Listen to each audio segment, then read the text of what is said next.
We are in the middle of a digital renaissance, and I like to call it the Naya Daur of digital Bharat. I think there was a recent report by E&Y that said that AI itself can add over $400 billion to the Indian economy within the next few years. How pragmatic would it be at this point of time? Because these have taken off and then sometimes fallen apart or fallen through. At this point of time in 2025 and ahead, how practical or pragmatic would it be? I think they are pragmatic if we make them relevant for what is happening in the world today. I actually operated for the first 7 months out of a hotel room where I wasn't meeting anyone, but we were still running our business. I do believe that resourcefulness in this market is very important.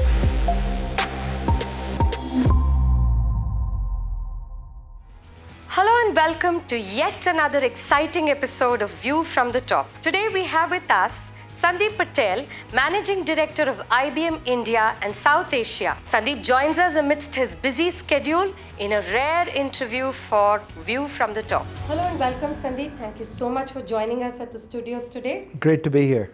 Yeah, likewise. So looking forward to a great conversation. Sandip, let me start off with this broad question, which I'm sure you've been asked 1,000 times before. What do you think are some of the top technology trends that are really now changing the discourse? And how do you see businesses really adapting to this with great agility? So I truly believe that we are in the middle of a digital renaissance. And I like to call it the Naya Daur of digital Bharat, the way we are moving forward. And I think this whole promise of Viksit Bharat is going to be shaped by how we use technology, not just for productivity and business and so on, but how it can fundamentally change society. And the three technology trends that I think are fundamentally shaping it is one, I think we hear about it every day, is artificial intelligence. If you look at some of the analyst reports which are out there, I think there was a recent report by E&Y that said that AI itself can add over $400 billion to the Indian economy within the next few years. We recently did a study around ROI on AI with a whole slew of different companies around the world. And about 87% of the companies, they actually said that they are seeing AI as a redefining moment within how they transform their businesses as well. So artificial intelligence, I think, is going to be something that is going to shape not just how we do business, but how we connect people to people, people to communities, and more importantly, how we shape how people live and make their lives a lot more easier. That's one. The second piece, which I think is a corollary to that, semiconductors is what makes AI work. And we've already seen a lot of movement in India within semiconductors. We had the first India Semicon last year, very, very successful, obviously. And we are starting to see a lot of indigenous work in the semiconductor space. I think that's happening in different parts of the world as well. But I think India has a lot of the ingredients that can actually accelerate that. So that's the second piece. The third one, which I think we've been talking about, but we as an organization at IBM, we've actually been one of the pioneers in this space, is the whole area of quantum technology. Because I think quantum will now redefine what traditional computing has not been able to solve. And it's not just looking at quantum use cases and how we use quantum technology for more complex problems, etc. But I think this whole area of quantum cryptography, which is really getting our systems equipped to fight off the bad actors who are now going to get smarter about breaking through firewalls and all the rest of it. Quantum cryptography will actually change how we think about cybersecurity in a fundamentally different way. So I think that is another frontier technology that is coming. It is going to mature as we go on. And so I think these are some of the three technology trends that I see will be defining how we do business, how we deliver citizen services, how we connect people and communities, how we connect businesses, not just in India, but around the world. Absolutely, and very rightly said. And as you talk about quantum, it's also interesting that other leaders that I've been talking to have also been talking about the potential of quantum at Yes. this point, and also concerns around it in terms of saying that bad actors are actually harvesting data, harvesting today to wait to see what happens with it Yes. eventually, which actually kind of makes it more interesting to see how quantum can, the good actors can kind of precede the bad actors Exactly. using quantum computing. So that would be a very interesting piece to see. So you brought up AI, right? So now AI is like really got vast potential, and also it's interesting to note the fact that there are good studies on the ROI on AI investments as well. So what do you think is the crucial role that AI is going to play at this point of time, both from the fact that India has got tremendous I think exponential potential, and you also rightly pointed out that semicon, an indigenous semicon discourse now has taken off. It was also a very big piece of the discussion that came up during the Startup Mahakumbh as Yes, well. of course. So, given these interesting developments, Sandeep, what do you think is the potential of AI at this stage, and how can India really scale the race? And what do you think organizations such as IBM, which were pioneers and have huge legacy, and you're also fabulous at the AI story right now. So, what's the cusp? What is the intersection of all these discourses as far as AI is concerned? So I truly believe that I think there's a lot of people who ask me the question, is AI a hype? Is it something that, is a phase that will come and go? I truly believe that AI is here to stay. We are beyond the hype. And now it is time for adoption and scaling AI for business good and for citizen good, right? And that is where AI is today, because the technology is very mature. There is a lot of potential that the technology has, but I think how we make it relevant for the right areas is important, which brings me to probably three key points. Number one, we really have to focus on real life use cases that are relevant. Now, I'll give you a very simple example. We have always followed the philosophy at IBM that you've got to sort of eat your own cooking and you've got to do it to yourselves. So we started down the AI journey for our own operations a few years ago, a couple of years ago, as Gen AI and other things came about. We recently announced in January that over the last 2.5 years, we have actually used a lot of AI within our core operations to take $3.5 billion from our bottom line. So this is where we've put AI to real use cases in our business. So for an example is 95% of our transactions, HR transactions today, actually happen through an automated AI capability.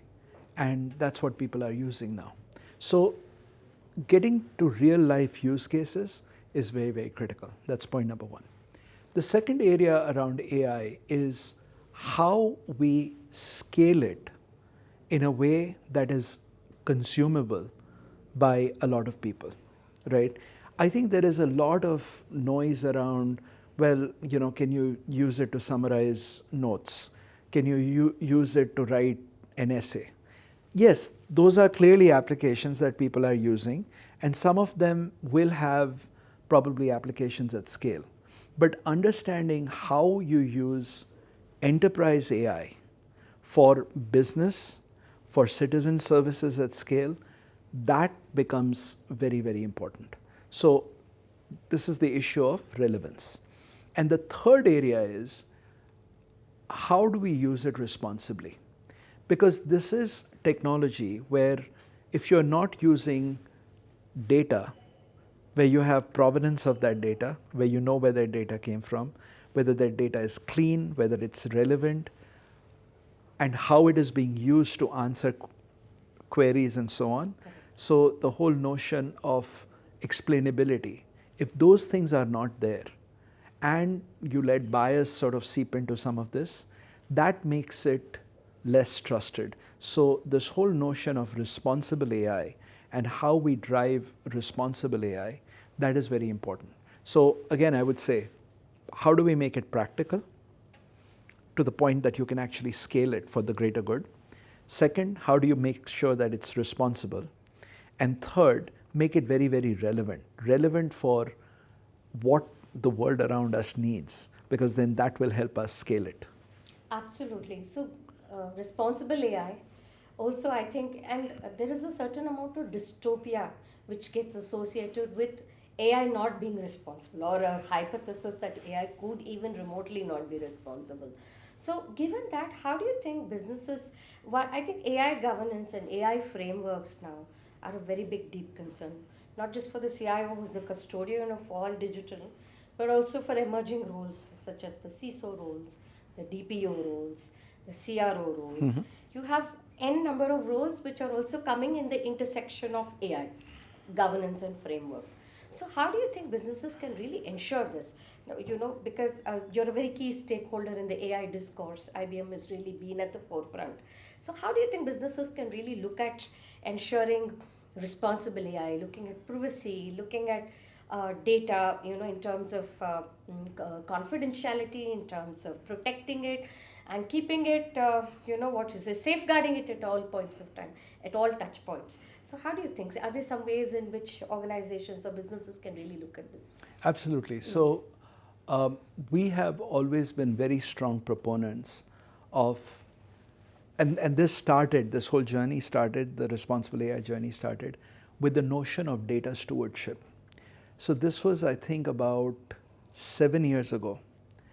We were doing a lot of work in the domain of data analytics. We had started to play with the notion of AI in those days with some use cases and so on.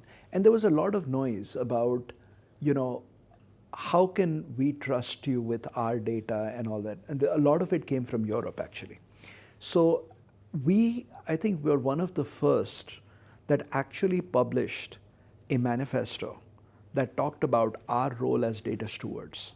And the manifesto was very simple. Number one, clients' data is there, and we don't take ownership, we don't use that data, and the insights that are derived from it are also belong to the client, so we should not be using it without the client's permission. Unless a client or an entity wants us to serve as a data Switzerland, where there are multiple entities. So in the area of, for example, things like blockchain and others, right?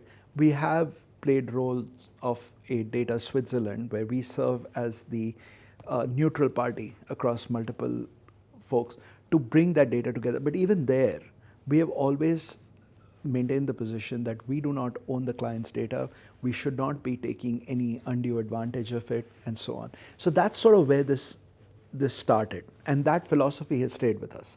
So in today's world, we actually have certain pillars of AI, responsible AI, that we follow. Number one is data provenance and data accuracy. Being able to talk about where the data came from, making sure that it is in fact the ownership is very clear. It is very clear in terms of the usage of that data and the ability to use that data for the right purposes and so on. So the whole notion of data provenance and ownership, that is a big one. Second is data privacy, where in fact there are laws around privacy and residency of data that really needs to, take ownership. Third is explainability of outcomes. See, in many respects, and deviate for a second and talk about a data point. So one of we continue to do these surveys around how people are adopting AI, what are the ROI from AI, and so on.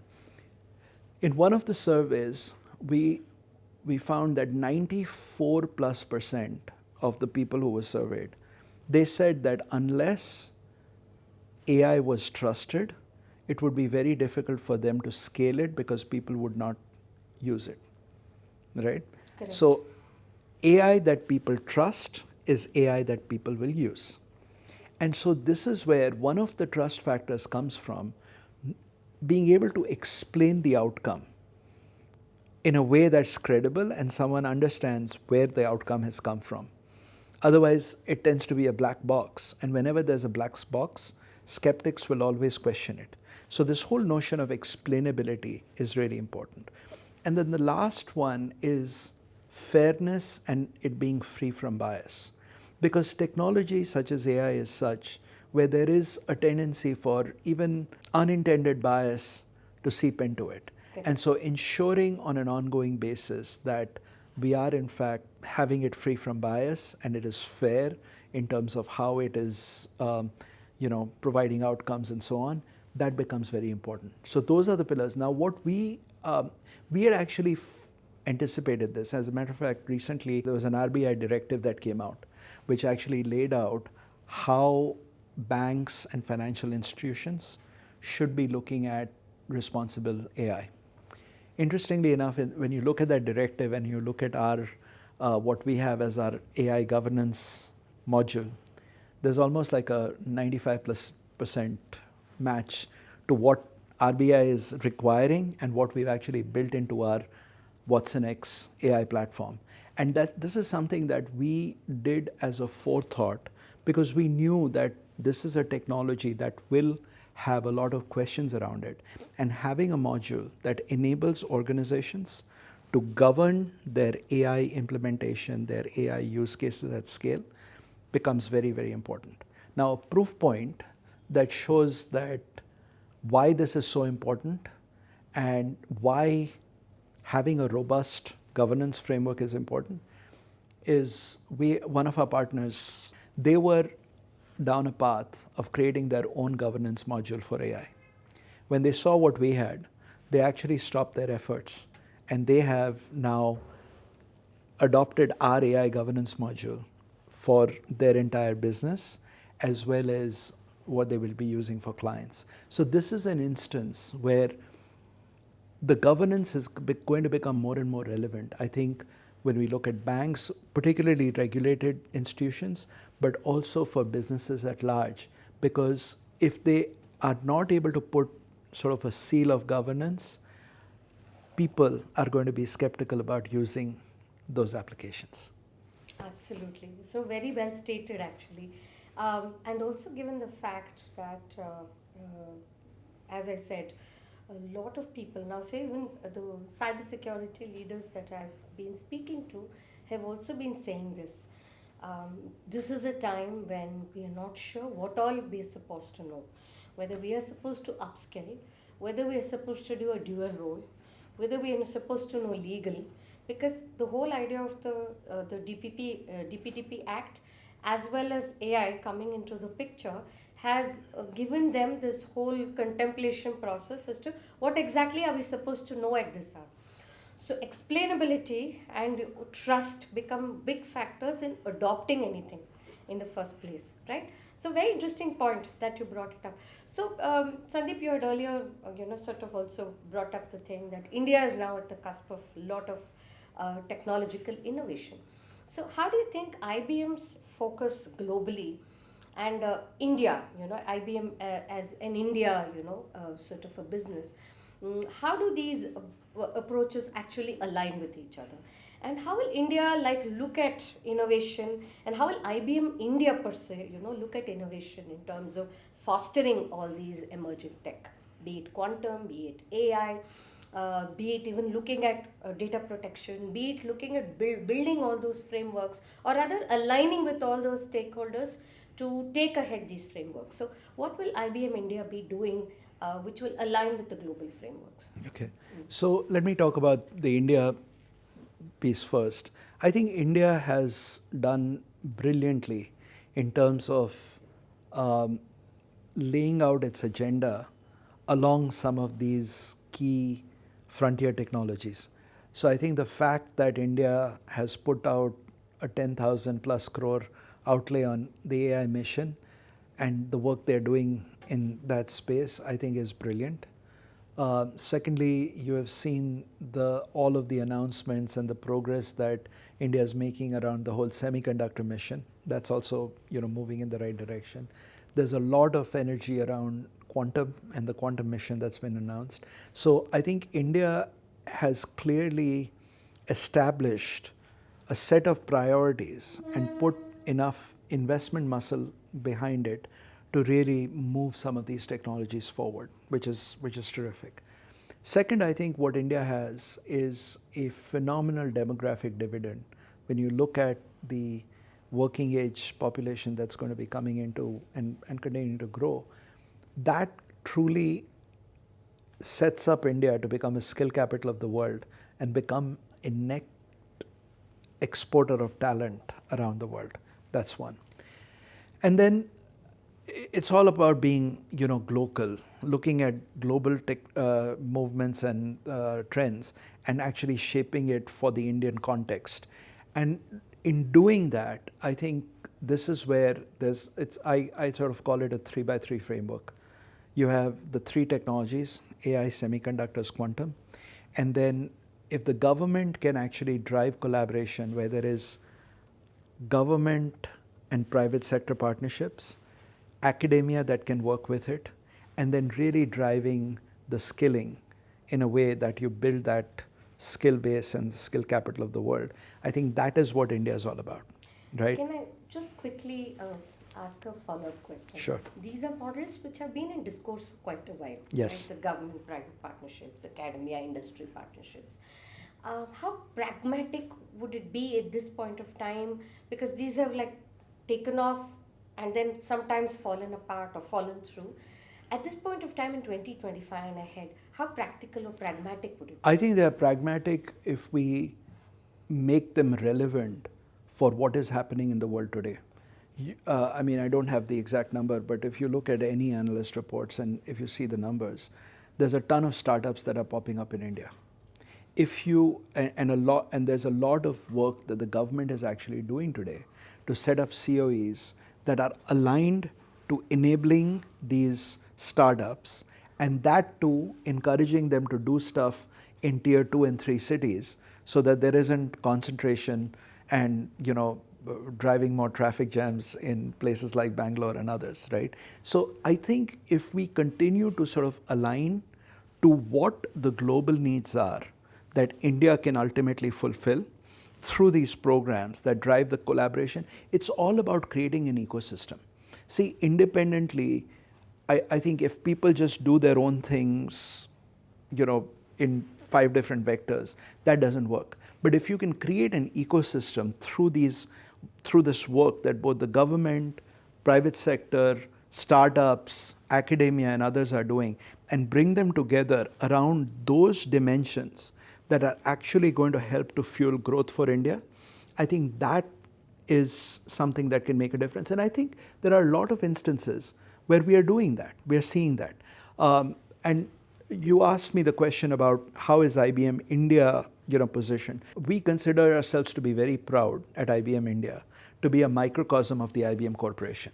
And we are unilaterally focused on the IBM strategy of hybrid cloud AI underpinned by a strong layer of security, which is what we have been all about. And that's something which we've been relentlessly moving forward with and driving growth in those dimensions.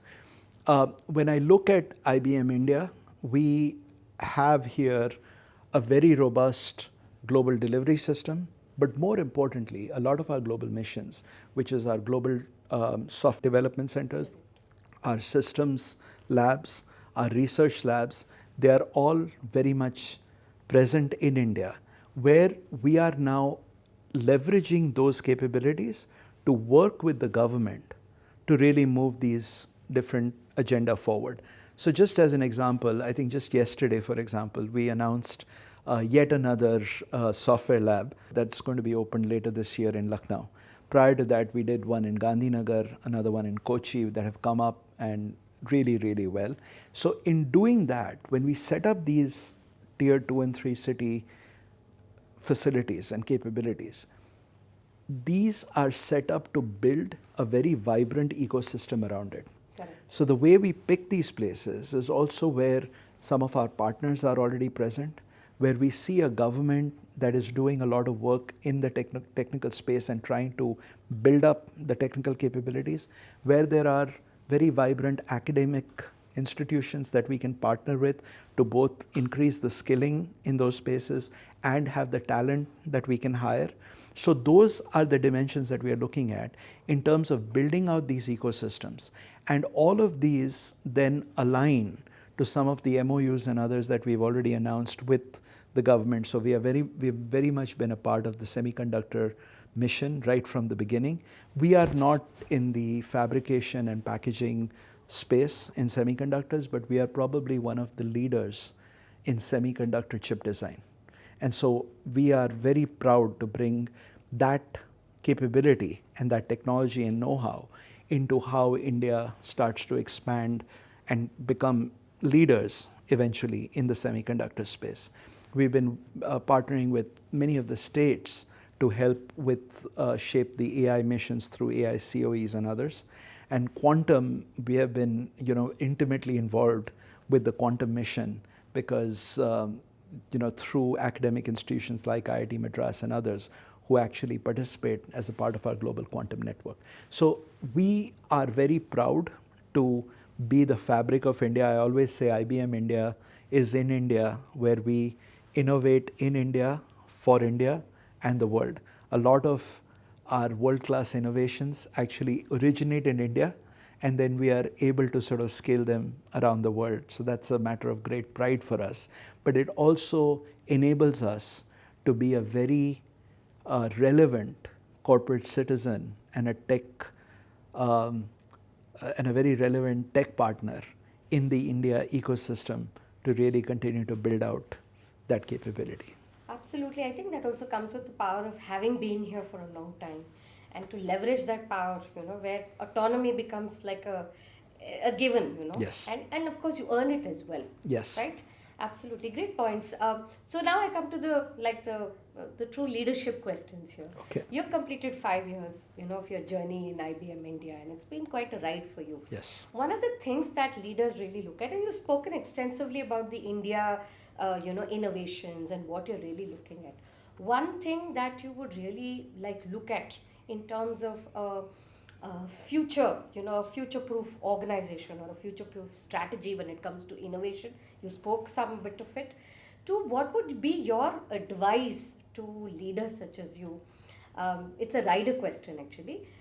There is a lot of FOMO that goes on, in a top leadership position, and most leaders are actually grappling with so much of volatility during each day, each hour of the day, right? You're constantly on the move.